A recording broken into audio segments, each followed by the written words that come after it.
Hello students, we are continuing the chapter 3rd of Geography, Water Resources. Students, yesterday in this chapter we have read about the aim of multi-purpose projects, River Valley projects.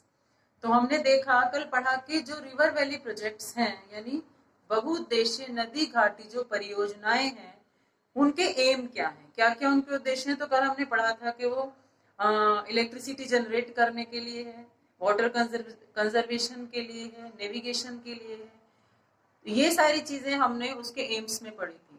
तो आज हम पढ़ेंगे effect of dams. जब dam बना दिए जाते हैं तो उनका क्या इफेक्ट होता है। तो डैम इफेक्ट ऑफ डैम पढ़ने से पहले हम कुछ हार्ड वर्ड्स देखेंगे जो इसमें हमारे आएंगे इस चैप्टर में। सबमर्जेंस जलमग्नता यानी जल भराव, क्रिटिसाइज आलोचना करना, हैबिटेट निवास स्थान, हिंडरेंस बाधा, सिल्ट गाद या बारीक मिट्टी और डिस्प्लेसमेंट विस्थापन। तो आइए देखते हैं, let's start. Effect of dams, dams का क्या प्रभाव पड़ता है ये हम देखेंगे। In spite of benefits of dam, अब यहाँ पर है यहां तक कि हमें पता है कि जो डैम्स हैं उनका लाभ होता है, लाभ होने के बावजूद due to construction of dam on rivers criticised, लेकिन फिर भी जो नदियों पे डैम बनाए जाते हैं उनकी आलोचना हुई। कुछ समय पूर्व से उनकी आलोचना होनी शुरू हुई, जबकि हमें पता है कि उनके बहुत सारे लाभ होते हैं। क्यों हुई? It's mainly due to their increasing height when the regular flow river is obstructed in the following manner. क्यों इसकी आलोचना की गई? क्योंकि मेन रीजन था कि ये बहुत ज्यादा हाइट पर बनाए जाते हैं, तो जो नदी का रेगुलर फ्लो है, जो नॉर्मल फ्लो है, वो बाधित हो जाता है। तो मेन रीजन इसका ये रहा। और बाकी क्या क्या रीजन थे ये हम देखते हैं। सबसे पहला है submergence of surrounding land under water. क्योंकि बहुत ज्यादा ऊंचाई पे बनाए जाते हैं डैम्स, तो जो आसपास का एरिया है वो जलमग्न हो जाता है, वहां चारों तरफ पानी भर जाता है, जिस वजह से नुकसान होता है, आसपास की भूमि को नुकसान होता है। अब नुकसान क्या होता है? Due to submergence destruction of forest and habitat of wild life. सबसे ज्यादा नुकसान होता है सबमर्जेंस की वजह से, जलमग्नता की वजह से, कि जो फॉरेस्ट है, जो जंगल है, उनका विनाश हो जाता है।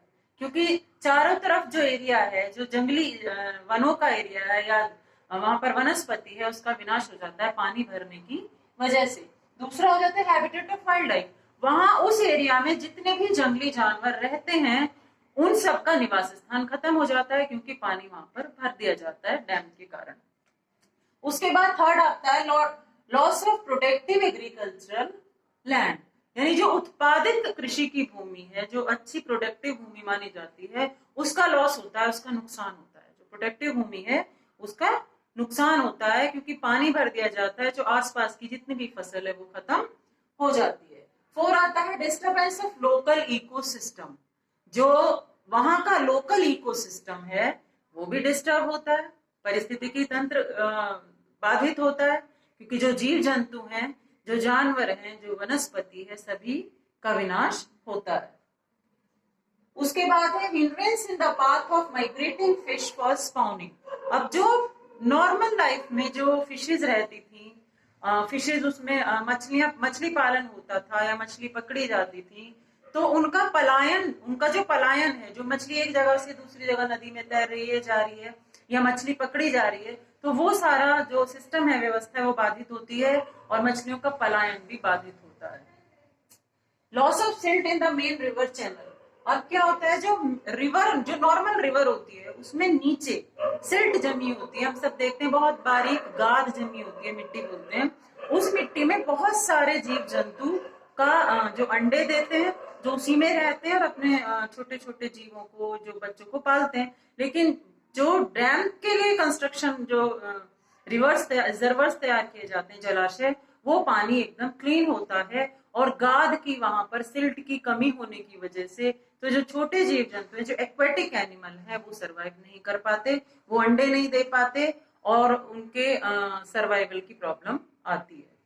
उसके बाद है चेंज इन रिवर इकोसिस्टम। अब वही चीज आ गई कि रिवर का जो इकोसिस्टम है, रिवर की जो परिस्थिति है, वो भी चेंज हो जाती है, क्योंकि ना तो वहां पर गिल्ड है, सिल्ट है, ना वहां पर जो जीव जंतु नॉर्मली नदी में जिस तरह वो सरवाइव करते हैं उस पानी में वो नहीं कर पाते, तो उनको भी नुकसान पहुंचता है। उसके बाद है डिस्प्लेसमेंट ऑफ लोकल कम्युनिटीज। जो लोकल कम्युनिटीज होती हैं, कहीं भी डैम बनाया जाता है तो दूर दूर तक के एरिया को खाली करा दिया जाता है, उन लोगों को विस्थापित होना पड़ता है, माइग्रेट होना पड़ता है, और हालांकि उसके बदले में उनको कंपनसेशन मिलता है, लेकिन वो मुआवजा बहुत खराब माना जाता है, वो बहुत खराब मुआवजे के अंडर आता है, क्योंकि ना इतना पैसा उनको नहीं मिलता जितना कि उनका नुकसान होता है। जो पीढ़ी दर पीढ़ी वो जिस जगह रहते आ रहे हैं उन्हें उसको हमेशा हमेशा के लिए छोड़ना पड़ता है और इतना कंपनसेशन उनको नहीं मिलता, तो आसपास के लोगों का भी विस्थापन होता है, माइग्रेशन होता है। तो ये सारे बैड इफेक्ट थे जो डैम के कारण लोगों को झेलने पड़ते हैं। अब इन्हीं जब ये नेगेटिव इफेक्ट पड़े तो इससे कुछ आंदोलनों ने जन्म लिया, जैसे कि टिहरी डैम आंदोलन हुआ और उसके बाद सरदार सरोवर डैम आंदोलन हुआ। ये इसी वजह से हुआ कि लोगों को कंपेंसेशन इतना मिला नहीं और वहां से लोकल कम्युनिटी को अपना सब कुछ छोड़कर जाना पड़ा, और जो वहां की वाइल्ड लाइफ थी, जो फॉरेस्ट लाइफ थी, जो जीव जंतु थे, वो सब प्रभावित हुए। Thank you.